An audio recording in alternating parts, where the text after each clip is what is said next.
Infrastructure decay is threatening the survival of many South African businesses. I speak to Muhammad Ali, the MD of WISE. Welcome, Mr. Ali. Thank you. Thank you so much for having me, Chris. You are keeping a close watch on how municipal instability, lack of water, irregular power supply, failing logistics are impacting South African businesses. What are you seeing? It's actually quite sad to see, once upon a time being one of the pioneers when it came to infrastructure, being in South Africa to seeing where we've gone now. And I think a lot is a resultant of, poor leadership, poor management. But I think we've gone very reactive as opposed to proactive. So we don't foresee what the risks are and come up with the right mitigation and the right systems. We wait for it to occur. And when it happens, it's too late. Then we're scrambling for budget. We're scrambling for the right contractor to be able to assist us. And this quick fixes, unfortunately, these bandages that we keep on putting on over and over again are just getting, the wound is getting bigger and bigger and bigger.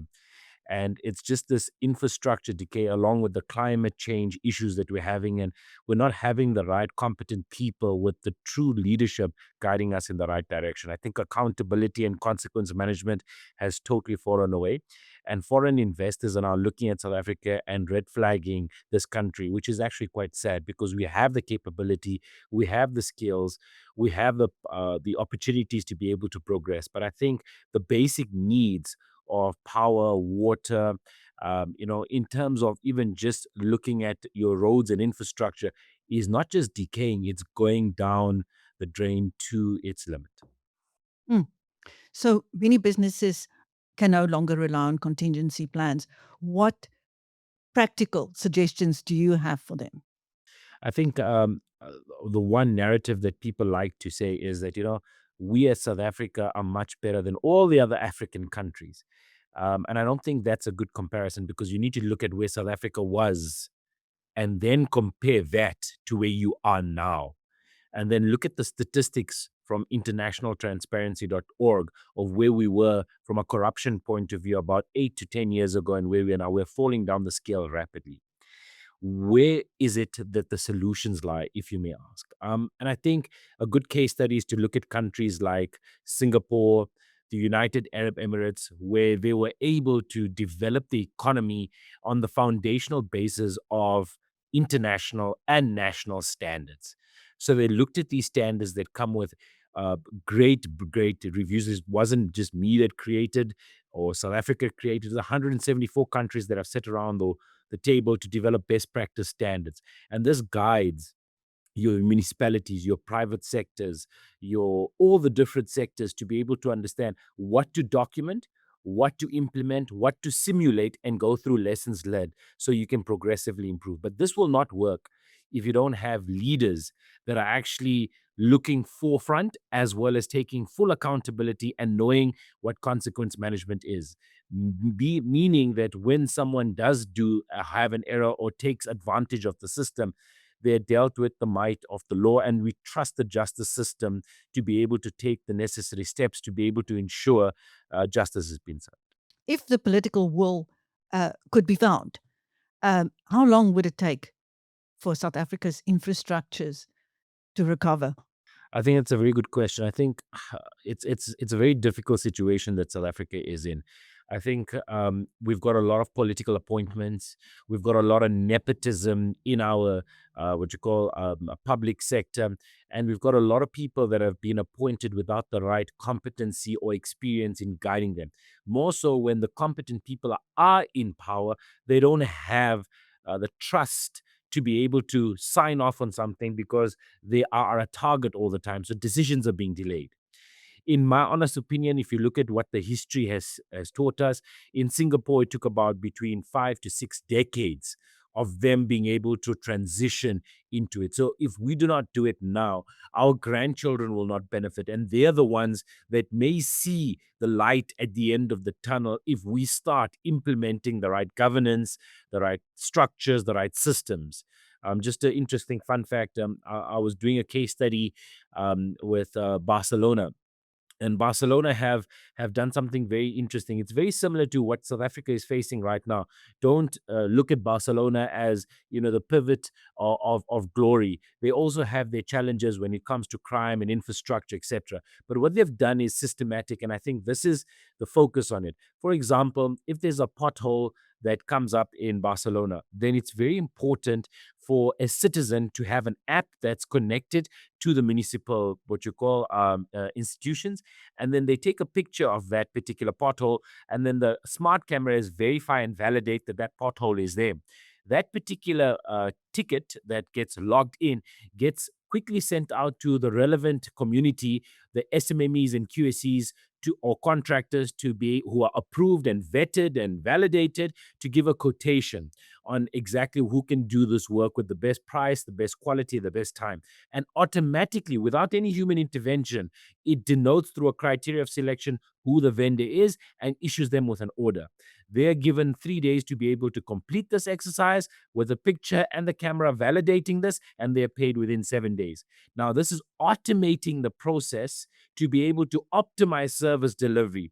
And the reasons why South Africa will not go down this route, because it is the importance, because people are taking advantage of this entire loophole. So they don't want systems. They will keep fear with technology in you and saying that jobs will be taken away without looking at the benefits that it can provide to the society, to the community, and where resources can look at something more pragmatic to be able to allow them to succeed, as a person. So this is the dilemma we're sitting in, but there's a good case study to see the opportunities that are out there in the world which we could actually implement and benefit from. That system you just described would obviously completely eradicate corruption. Correct. Yes. And I think these systems and these standards are there. It's just up to the right leadership, the right party to acknowledge and implement effectively. And now the problem is that we were talking earlier, there's too many syndicates. I mean, you see any whistleblower now that's actually being targeted, and anyone from the justice system that sees what is right and does the right thing is actually taken out.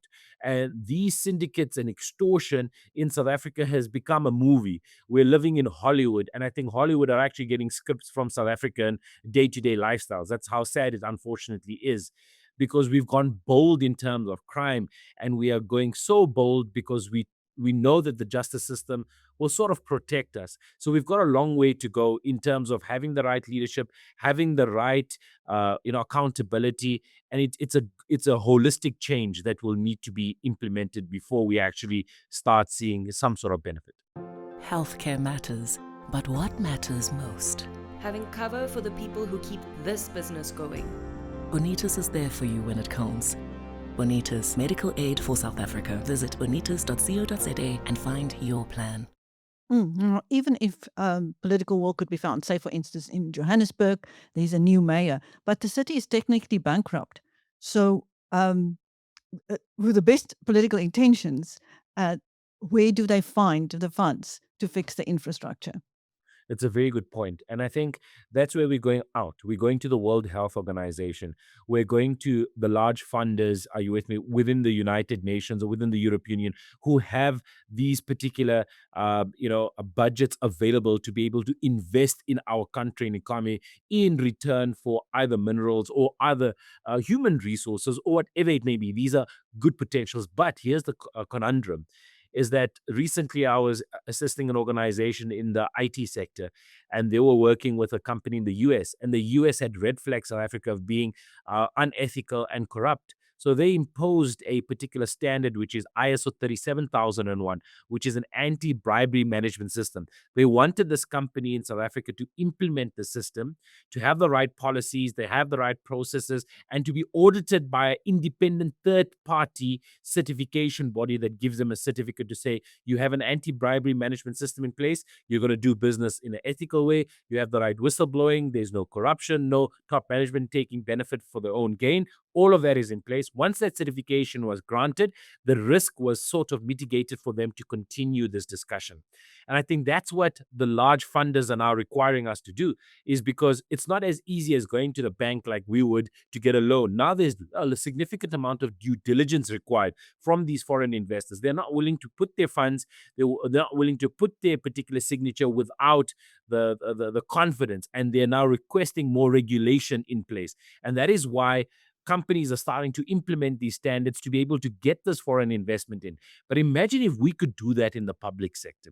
Imagine if we could implement this and have it effectively done and automate it. There would be so much more trust. There would be so much, and that's the starting point. And it won't happen overnight or over a couple of decades, but progressively you would see more foreign investors coming in to be able to develop our economy and get us more jobs. That is what we all want. Are there any other countries in the world currently in a similar situation to South Africa, with failing infrastructure and lack of political will to deal with it? And if so, how are they coping? How are they managing? We're sitting in very difficult worlds right now. I mean, you look end to end within the globe, whether it's South America, whether it's North America, whether it's Africa as its whole, and whether it's Asia, you see there's a lot of issues. If you go places like Australia, yes, the taxes are very high, but at least systems work, and people then are happy because systems work, and that's what all people want. Is they want their medical systems work. They want the basic necessities of clean water, sanitation, cleanliness, hygiene, power, all of these necessities. So I think if these are being fulfilled, people will not have an issue. But unfortunately, in Africa, we're not the only country that's going down through this drain. Whether it's Nigeria, whether it's Egypt, as much as they're progressing, they're also digressing. Well, lastly, you're talking about businesses having to wait decades to have optimum operating environments again. In the meantime, what emergency measures would you advise? I think it's a very difficult philosophy, and I always say you need to learn how to hustle and adapt. We were very good in hustling and adapting during COVID-19. Where we had to work from home, we still needed to get a salary. We still needed to be able to, take the children needed to go to school, and they were able to encounter all of that. And I think that's what businesses need to start doing. Is if you're in a niche environment or industry, gone are the theories that you learn in university or in school where you just stick to that. I think you need to start diversifying. You need to look at exactly what other opportunities in your business out there is actually providing sustainable income. And I think that's what you need to chase. All QSNs, SMMEs need to chase the sustainable income to keep them afloat and also keep their employees happy. And I think the pride from an employee perspective has to be taken into account, where you can't be manipulated with the drama of social media to become rich overnight. It is a process. If I want to lose weight and I attempt to go to the gym, I cannot expect to go to the gym on the first day and go onto the scale and expect to have lost a kilo or two. It is a progressive, consistent process that needs to be taken with hard work and effort, which yields the results. And I'm not too sure if the QSA and SMME have the appetite, or the employees in the new generation have the willingness to be able to pull it through. And all the social media that portrays us out there in terms of becoming rich with trading or with social media influence, it's a very few. Same like in the world, very few do make it. There is progress, but I think what we need to do is stuff it out, diversify, look at opportunities, sustainable opportunities, and look at how we can be able to ensure that we can keep surviving. Thank you. That was Mohammed Ali, the MD of WY, speaking to Biz News, and I'm Chris Steyn. Thank you, Mr. Ali. Thanks so much, Christine. Appreciate it.